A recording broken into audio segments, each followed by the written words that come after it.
D Revanna ಮತ್ತು ಪ್ರಜ್ವಲ್ ವಿರುದ್ಧ FIR ವಿಚಾರಕ್ಕೆ ಸಂಬಂಧಪಟ್ಟಂತೆ ಇದೀಗ ಕಾನೂನಿನ ಮುಂದೆ ಯಾರೂ ದೊಡ್ಡವರಲ್ಲ ಅಂತ ವಿರೋಧ ಪಕ್ಷದ ನಾಯಕ ಅಶೋಕ್ ಪ್ರತಿಕ್ರಿಯೆ ಕೊಟ್ಟಿದ್ದಾರೆ.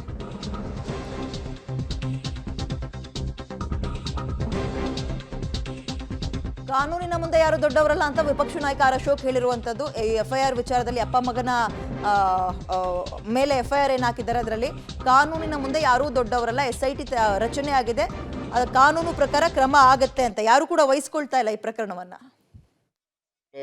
ಸನ್ಮಾನ್ಯ ಕುಮಾರಸ್ವಾಮಿಯವರು ಇದರ ಬಗ್ಗೆ ಸ್ಪಷ್ಟವಾದಂಥ ಒಂದು ಹೇಳಿಕೆಯನ್ನು ಕೊಟ್ಟಿದ್ದಾರೆ. ಕಾನೂನು ಮುಂದೆ ಯಾರೂ ದೊಡ್ಡವರಲ್ಲ, ಕಾನೂನು ಅಡಿಯಲ್ಲಿ ಎಲ್ಲರೂ ಕೂಡ ಸಮಾನರು.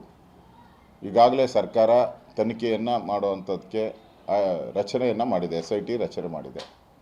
ಆ ದೃಷ್ಟಿಯಿಂದ ಆ ತೀರ್ಪು ಬಂದ ಮೇಲೆ ಅದು ಕಾನೂನು ರೀತಿಯಾಗಿ ಏನು ಕ್ರಮ ತೆಗೆದುಕೊಳ್ಬೇಕು ಅದನ್ನು ಸರ್ಕಾರ ಮಾಡೇ ಮಾಡ್ತೈತೆ, ಗ್ಯಾರಂಟಿ ಮಾಡೇ ಮಾಡ್ತೈತೆ.